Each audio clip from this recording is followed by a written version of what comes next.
Hi everyone. Today we're here with Adriane Adler. She played softball at Fordham University. She's a two-time Emmy-nominated director, and she's now currently working on Tamron Hall on ABC. So, hi Adriane. Hi, how are you, Jane? I'm good. How are you?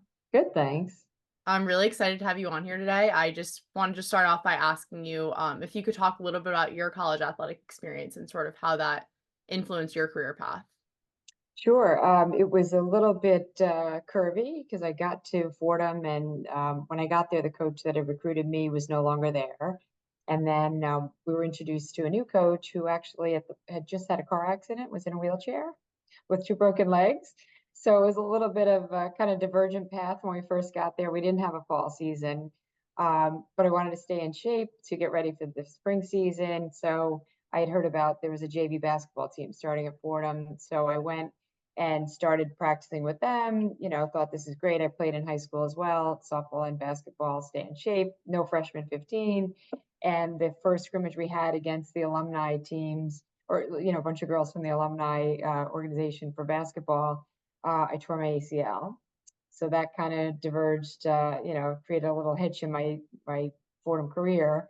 But what I ended up doing was not having it reconstructed that year, was able to play freshman year with a brace, and then had a redshirt sophomore year. And then just junior and senior year, had a great time, played. And I left a year of eligibility on the table, unfortunately, because I was going into television. I was pretty sure about my career path and couldn't think of a really good reason to stay in school and play softball for another year, although I really would have loved to. That's why I think it's awesome that you're getting the full 6 years. That's amazing. Because it's just great to max it out and just enjoy every year you can. Um, but so yeah, I had done some catching in high school and kind of came in as a catcher, but I was always an infielder. So just ended up kind of gravitating back to third base and played third base at Fordham for those years and had a blast. It's really, really great experience. Just loved it. And while it's Division I and they're A10 now, at the time we were in the MAC and ultimately the Patriot League, it was very different. Like, my daughters both play ball. One of them is playing club at South Carolina. The other is a rising senior playing the whole, the club softball scene as a high schooler, and possibly looking at, playing college. And she's like, "Oh my gosh, it was so easy for you. You went D1 and you barely had to do anything." And I'm like, well, it was a very different time, right? Like, I would be like, why aren't we playing more games? Why do we have to fight for a new bat for the team? Um, so fortunately with that, because it was more relaxed and it wasn't maybe a job per se for us as student athletes, and there was that academic balance, I was really able to intern for a few years as well. I would intern in the fall through the winter and then go play ball in the spring. And I guess we played a little bit of fall ball, but as you know, it's pretty limited anyway. And then back then, I'm sure it was even more limited. So luckily, I was able to really kind of launch my career through those internships, junior and senior year at Fordham, and those folks, thankfully, were very patient about me not being able to work during the spring when we were on the road playing ball. So that's kind of how everything got started. I started at the CBS Broadcast Center working on a talk show there, live talk show. Mm. And I had thought that I would go into maybe journalism. I really loved the idea of traveling the world and being either a journalist, reporting on wars, or a photojournalist, taking pictures, and just, that glamorous life. Although I don't think it really would have been glamorous, it would have just been dangerous and probably nomadic and tricky. But when it came junior year, when it came time at Fordham to look for an internship, back then we actually had, paper files, unlike today. Um, I went through, and just kind of what popped out to me was this internship at the Geraldo Rivera show. And he's kind of one of those main talk show hosts that kind of started that whole genre back in the day. And I thought, well, that sounds interesting. Let me go and talk to them and just start from there. Maybe I'll end up with a newspaper, or who knows. And I went, got the internship. It was at CBS on 57th. It was exciting. It was a live show, and I never looked back because it was so exciting. And I was fortunate that some of the producers, there were a few of us. There's another intern from St. John's, and then there were a lot of us, but he and I in particular just took every opportunity we had. Anything they would let us work on, we ran with it and kept ourselves out of what was like the call room. There was, before the internet, there was like a room with phones where students would answer the phone and people would call in their crazy talk show stories. So that was kind of like, I don't want to be in the room. I want to be out here trying to actually make TV and running and doing stuff. So he and I were able to really get involved in the production of the shows. And um, I don't know if you want me to continue on as far as how that led to my first job, or do you have Um, questions? how early on, like, during your college career did you know that you wanted to get into directing and into journalism? Because I know you said, like, it was a lot more relaxed for you towards during your college career, but I know right now a lot of people can be so engulfed in their sport that they don't really even have time to think about what they wanna do sort of post-grad until it's almost too late. Right, right. That's so true. And that's really a challenge. It's great, right, to be fully immersed in your sport, but then, yeah, that's almost like there's a full stop for them, and then they have to start thinking about it. For me, it was a little unique. I really knew that I loved journalism in high school, and loved photography, and just kind of had been thinking in that direction. I wrote for the Fordham Ram, the college newspaper. So that was kind of something going in that I felt like I was going to major in communications and minor in Spanish, just because I love the languages and felt like I could really use Spanish in the New York area as well. Um, so yeah, I was fortunate enough, I think, to go in with a general idea in terms, and at that time, the major was communications, which is super broad at Fordham. And I don't think that's the case now. I think now they have more narrow majors that might even pertain specifically to television production. So I kind of went in the big funnel, and then that internship really allowed me to go, oh, wow, TV is a lot of fun specifically. Thank goodness, though, because I was thinking newspapers, which, as you know, are like all but gone. And any kind of news reporting now is not appealing to me. I'd rather do entertainment than hear the two sides argue about who's right. And there's no real facts. And, there's just like, it's not true journalism like it used to be. So I'm kind of glad that the stars aligned and I ended up in entertainment through that crazy talk show that first time, while I was at Fordham. Yeah, I know you said how, you were able to get internships during your college career, and I think, it is still possible, like, even though you said your career was a little bit more relaxed and not as, like, strict of a schedule, especially in the fall. Right. I think, like, a big misconception is that, like, if because you're a college athlete, you don't have work experience when you graduate, or if you played a Division I sport, like, that's an excuse to not have something on your resume, and I think, like, in today's day and age, like, that's just not really an excuse anymore just because, like you said, on campus even, like, there's so many ways for you to get immersed into things that, like, you might be interested in or might be relevant to your major, um, Right, right, that, like, it is still possible to even have an on-campus internship. right. Yeah, and it's so important to be able to do other things, right? To just kind of develop yourself and your interests, and it might kind of open another door to you that you hadn't thought about before. Were you able to do some work and interning while you were in school, or? Yeah, I think, like, so when I was at the beginning of my college career at the University of Vermont, I Mhm. didn't really do anything outside of basketball, and I think that that was a little bit, damaging to my mental health because, you just wake up, you go to class, you go to practice, and that's kind of it. Right. But when I got to Canisius, I was able to really do a lot more outside of just, like, playing my sport, and I was able to be involved, in SAC, which is, like, the, Student Athlete Advisory Committee, Oh, um, cool. and I was able to do an internship with the communications department in the athletic Oh, great. department at Canisius, which was a cool opportunity. And So yeah, I think what do you attribute that difference to? Did it afford you more time at Canisius, or was it just that you made more time because you knew it was important? I think I had the time. I Okay. just didn't wanna give myself the time to do other things because I was just like, "I'm here for basketball." Right. But, like, if that's something that you wanna do and I knew, like, I wanted to start getting serious about what I wanted to do post grad, Right. um, it's something that you sort of have to make happen for yourself because your coaches are never gonna say to you, like, "Oh, after practice, I want you running to, work a soccer game and, like, do this and then run to the library and do your homework." But if you can prove to them that that's something that you can do and that you Right. can have on your plate and that you're serious about both, like, they're never gonna tell you not to do it, especially if it Yeah. has to do with your post grad plans. Right. So And it's funny because now with, my younger one going into senior year and she's just trying to decide basically between going to like a big state school, like a Virginia Tech or a South Carolina and playing club, or going to a smaller school, D3, because she's really kind of coming to her own with softball really in the last year. So she's looking D3, and which would be a nice, I think, life balance with that sport, in D3. But at the same time, I feel like what you're saying is so important, and all athletes need to hear it, that you need to have like be well-rounded and enjoy other things.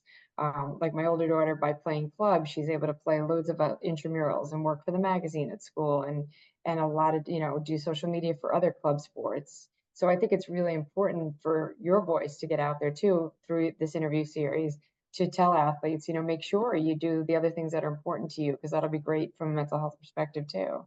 Yeah, for sure, and I think, like, definitely at a Division 3 level, like, I've spoken to a lot of people who have played different sports at different levels, and definitely I've heard at the Division 3 level, they've gotten that more well-rounded experience, and, like, their coaches have emphasized, like, career readiness and academics and athletics, like, all the same, which is Right. really rare at the Division Yeah. 1 level. Right. But I do think that, even at, like, the high major Division 1 level, there are still opportunities, like, especially on campus to, you Right. know, have a more well-rounded college experience. Right. Right. So Yeah. that For definitely sure. is Yeah. beneficial for post-grad and also just when you're in school for your mental health as well. Right. Are you interviewing coaches at all, or Um, just? I have not yet. No. Okay. I'll Yeah. throw one name out. She obviously wasn't my coach because she's way too young, but she coaches softball at Fordham. Her name Okay. is Melissa Inouye. Okay. It's Inouye. I think she's Hawaiian. And she's fantastic. And she actually kind of reunited all of us alum and tried to bring us back in, because she's, I think, the third coach since I was there, or even more. But she's really just got that Hawaiian way of welcoming, and being warm, and wanting everyone to be involved. And she had me come back a few years ago and actually talk about my career with the players. And I feel like she has a really nice balance of that with her players. And I'm an alum looking in, but she just, if you want somebody to talk to, she's lovely, and she might have a really cool perspective, especially, A10, D1, but she's still really trying to make sure the girls are exposed to folks, professionals related to their career. She connected me with a few people that are majoring in communication, or, something more specific there. Yeah. Um, so it's kind of cool to see that with her. Yeah. Yeah, no, that would be awesome. I just spoke to, someone actually, my last interview was someone who just graduated from the Fordham softball team. Oh, Um, no way. so, Cool. um, Could I ask who, or because I just know some of the names from staying in touch? Gigi Spear, she does, like, journalism and stuff, Oh, oh, cool. uh, Okay. sports broadcasting in the city. So, Oh, great. Well, if she ever needs a contact, tell her to hit me up on LinkedIn. I'd be yeah, happy to I help. will. Yeah. Yeah, but she had very, good things to say about her coach too and how, Yeah. she was able to do a lot of internships and get, Great. exposure to a lot of things during her career, which I think is really rare to have as a coach Yeah. during your college experience. Right. Right. Yeah. So true. What advice are you giving, like, to your daughter right now? Is she like, if she decides to go through with the recruiting process and play Division 3 softball, like, what advice are you giving her in terms of, you know, career readiness and, like, outside of just going to play softball? Right. Yeah. Well, she kind of divergent from the rest of our families, thinking about studying physics.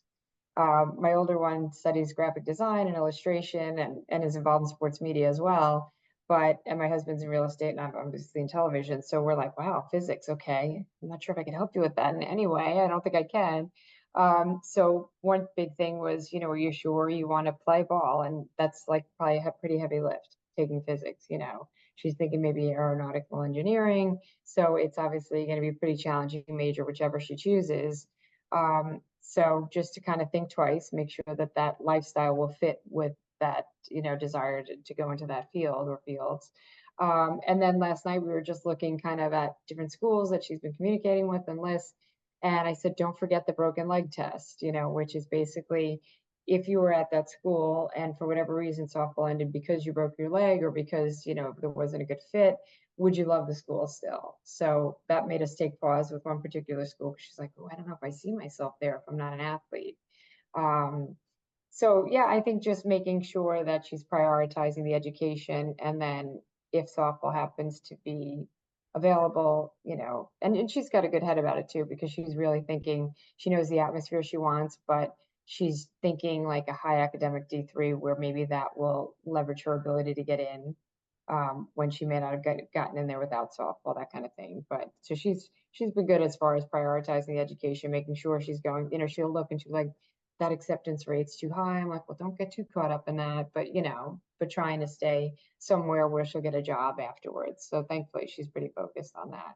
Yeah, I think like you said, like I like the analogy, the broken leg test. Like a lot of people go to a school just for their sport or because of like the name of the school, and then something happens, or even if nothing happens, they still continue to play their sport there. They're just not happy because it's not anywhere where they would have been attending school if they weren't playing their sport. Right, Um, right. Yeah. yeah, I know plenty of people who have attended schools where they don't even have the major that they would have liked to Oh, do, and yeah. they have to they end up going to a liberal arts school when they wanted to be a business major, and most liberal arts schools don't have business. They have economics, which is, Right. it's not, you're not getting a business degree. So I Right, right. that's sort of you feel like you have to fit yourself in this puzzle piece to go to these specific schools to play your sport when it might not set you up the best for post grad, but it's just where you feel like you should go because of the name, Right. team, or whatever it is. Yeah, definitely. And we've been on the camp trail. Like she had a big tournament out in Colorado, which involved a bunch of camps. So she's a little tired of the process. So I think luckily she's still staying super focused on academics and not going to veer off just for, just to play. I think it'll be either the right fit or we'll just kind of carry on and, you know, get the applications going in the fall for the school she wants to go to versus, the softball. But we'll Yeah. see. Yeah. In terms of, student athletes who might have just graduated or going into their last year of playing their sport, what advice would you give to people for, starting to do these networking calls? Because I know it can be a little intimidating at first. Right, sure. Well, it's funny. There's like a platform at Fordham where you can look up and find alum in your field. And I've been amazed how few people have reached out through that because I personally would never say no to an alum. And like you reached out, it was a great contact. It's such a cool project and I love what you're working on. So I would never say no. Like I think the more we can give back and get involved, the help we can help further things along. But I think that alumni connection is huge because if I had a random person reach out for help and I had somebody from Fordham reach out, I make sure that I'm going to help that person along, kind of turn back and pull somebody along with you. So I think definitely work on those, look up alum in your field and, basically tap into that alumni network big time. Um, yeah, and I think obviously internships are so important. I hear of I have a friend who works for a hedge fund and she's like, it's crazy the internships these kids have coming out and how what, would have gotten them a job 10 years ago isn't even good enough now. So it's super competitive. So I think just definitely, reaching out to the alumni network and making sure that you prioritize getting internships, particularly in my field, like the internship is how I got my first job because production is kind of who a lot of it, especially breaking in. And that internship at Geraldo Rivera, that show continued, but a bunch of people spun off to a new show. And I graduated, not much was going on. The economy was a little low, like in 92. And I had a few part-time jobs, I was working a lot of hours, but I didn't have the job and that production job I wanted. And then those folks who had left Geraldo and started a new show called and I've been, working in the business ever since. So definitely, those work experiences where you can show who you are and what your work ethic is, that's invaluable, as an intern to do those jobs. I actually just was contacted a few months ago by a guy who I think is a graduate student at Fordham. And we sat at a softball game and chatted about the field and he just got another really great internship. And I was like, yeah, it's just great to build that rapport. And we just sat because it happened to be, he reached out on a Wednesday. I'm like, well, I'm going to be at Rose Hill, which is that campus where softball plays, on Saturday, just by chance if you're there. And he goes, I'm going to be there too. I'm like, well, if you want to sit in person, but I think just reaching out to people in your alumni network is huge because I don't know really any adults who would say no to a student who's really in earnest trying to move their career along and has that similar shared experience, Yeah, I having think gone through the same. something that I've found throughout this process that it's been really cool is no one's really, if they're available, they haven't said no typically because everyone wants to help out former athletes if you played a college sport, and same thing goes for me, if a high school athlete comes to me with advice about, like, the recruiting process or about AAU or stuff like that, like, I'm excited to help them because, like, it reminds me of when I was playing AAU, like, I Right. would never say no to a high schooler just in the same way as, like, someone in your professional field would never say no to a former college athlete as long as they have the time and you're Yeah. just really interested in what they're doing. Right, that's great. And But I I don't do know that a think, lot of like, schools have like mentor programs too. Like Fordham has a mentorship program where they pair you with a student. And I've done it kind of on and off over the last several years. And that's great because you get that one-on-one, relationship where they're helping you with your resume and your interview skills and all of that. So yeah, that's great that you can take advantage of too. especially for, like, Division I athletes who might not have had the time or the experience or, like, the flexibility in their schedules to do an internship that would get them, like, that would be a big resume builder. It can be a little intimidating knowing, like, your peers who didn't play a college sport have these experiences that you have said that, 10 years ago would have gotten them a job, but now it's just so competitive.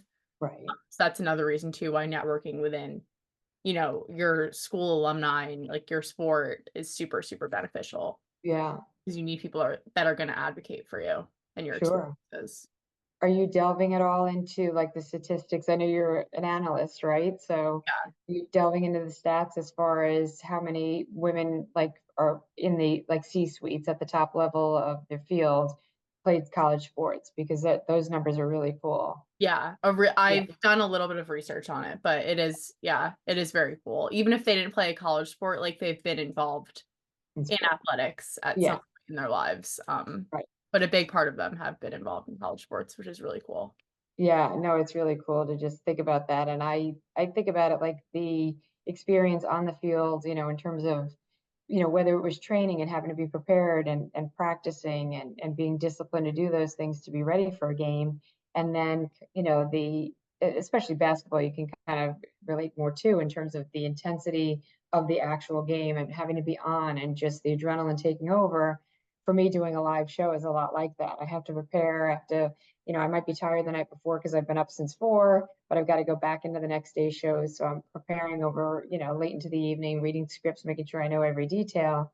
And then once we get into the studio and we're live at 10 a.m., it's like game on. So I always, when I talk to, college students and stuff, I'm like, if you're into sports and, you enjoy that and the preparation is done and you enjoy the adrenaline rush, it's very similar to TV. It's like it's game on, you got to just do it. And there's no turning back, with a Yeah, live show. there are plenty, like, I've talked to so many people in different career paths and, like, there are so many just random skills that you pick up from playing college sport that you wouldn't even think of, translating over or benefiting you in post-grad life. Right. Even something as simple as, like, having, check-in meetings with your head coach, and then when you get to your job, having to have, quarterly meetings with your boss, like, Yeah, that's people so your age true. have never had to have that experience before, but, like, we've been having it since we were, like, 17. Right. It's Yeah. like and even throughout the recruiting process, meeting with coaches, so, Right. That's such a that's good something that you point. get such early exposure to, and you learn how to speak to adults and how to advocate for yourself, and, um, Right. yeah, I feel like that's something that not a lot of people realize that you get exposure to so early. Yeah, definitely. We have a friend that we were talking to, she does hiring for university, and she was saying that top of her pile is always former athletes and former military, because she said they are always disciplined, prepared, and their ability to work as a team is phenomenal. And she said everybody else goes under them in terms of who she's going to interview and who she's going to, look at as a strong candidate. So yeah, that's great. You make a really good point too about the checking in and being able to advocate for yourself. That is, while you may not have all those hours to go get a bunch of internships, you have those skills that are just irreplaceable. Yeah, and, like, as long as you can learn how to speak about those skills and speak about your college experience like it was 4 or 5 years of work experience and, Yeah, elevate it to that level, I think that can really benefit someone who wasn't able to have, like you said, those internship experiences throughout their right. career. You should totally be mentoring, Jane. You should absolutely make sure you're talking to kids coming in and even going out. Yeah, because that's just a great point of how they can sell themselves. Yeah, thank you. Yeah, you're welcome. My last question for you is just if you have any specific pieces of advice for, college athletes either entering their last season or who have just finished and are in this sort of period of transition right now. Right. Well, I would say if they're in their last season, soak up every second and just really enjoy it because obviously you'll have many years to be involved in sports in different ways, and I'll get to that in a second. But just live in the moment, really enjoy it. And yes, the future is, looming and having, a real job and all that, but just enjoy every moment because you'll always look back at those days playing, whether it be in high school, college, you'll cherish that. So you want to make sure you're really in the moment for it and present. And then the other thing is it is a difficult time when, you've played sports all your life. And now you're like, oh my gosh, it can't just be like a full stop where it just ends. Um, and yes, it ends in that capacity, but I found that then I just pivoted to find loads of different leagues and interest and continued sports. I had knee replacements in 2018, and that's kind of when I stopped playing serious sports, which at that point I was 48. So, you can just keep playing and playing and that, because for me, I always worked out, and having torn the ACL when I was in college, I kind of learned how to lift, and really focus on getting stronger. But I was always into going to the gym and working out, obviously because I was an athlete. But I still wanted to chase somebody or a ball, or, wanted a purpose to the training, something to kind of train for. So I think it can be really kind of sad and disappointing when you're ending your collegiate career to think this is it. So I think it's important if you love sports to then find ways to continue, even if it's trying a new sport. Like I played baseball up until high school and then had to switch to softball for high school and college and had great experience. It was the right time to switch. It was perfect. But I really loved baseball. So I just switched back to baseball. I found a men's adult baseball league once I was kind of out and settled and working. And it was great. I was the only girl. I was the first girl in this particular league. And it was so different too from when I played as a teenager when the guys were like, oh, what is she doing here? Now it was like, oh, that's so cool. I wish my wife threw the ball in the yard with me, or, and ultimately, even though it was not my intention at all, I went to play ball and I wanted to be competitive. That's where I met my husband. We were playing on different teams and met, during that first season. Um, and then I pivoted and created a women's league that was like that. I played in a pro women's league briefly that ended up folding due to financial reasons, a pro women's baseball league. So then we kind of started, we took a lot of those women and started a women's model to the men's adult baseball league.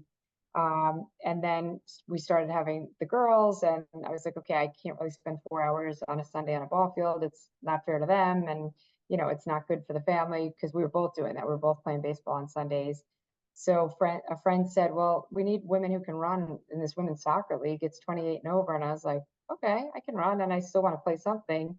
So I played years of soccer, and the camaraderie on that team was great. And, hence the training to then chase people on a soccer field and chase a ball. And so I think it's never the end if you don't want it to be the end. Like there are so many fun ways to channel your athleticism, get that camaraderie, and that experience. So yeah, I think, even training, we did sprint triathlons, my husband and I, just there's always something you can do to kind of ignite that competitive fire and also make other, new friends as you go into adulthood too through sports.